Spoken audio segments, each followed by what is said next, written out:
The negative influence of the climate change is important.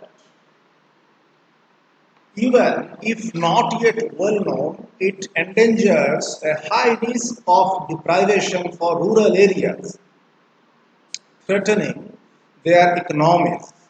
That is, fires and drought are affecting rural areas where these phenomena were not present.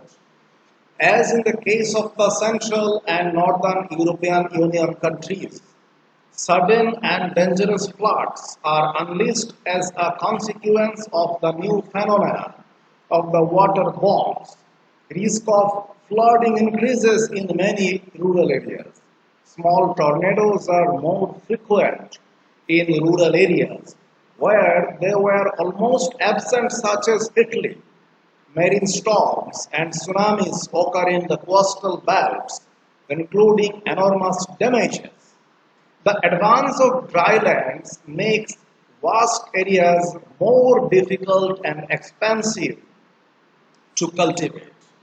Avalanches are a threat for several flourishing areas in the mountains.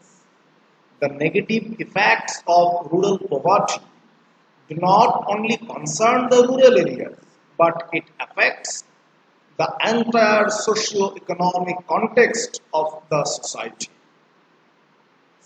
For instance, the aging of population and the abandon of rural areas increase environmental risks such as progressive degradation of natural resources, landscape of the rural culture and of the diversity as a heritage to be preserved or to be put at economic use. Vulnerability of population may engender economic divide, inequality, and in perspective an increasing cost of the social policy for public budget or in alternative private social costs for households. If the process is not halted, a cumulative process of vulnerability is foreseeable along with an increase of territorial divide.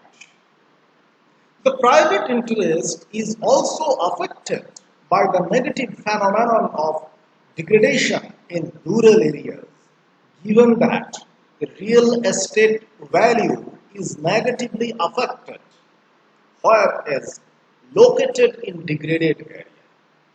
And lastly, the emigration from rural areas may engender congestion and social urban problems. Thank you.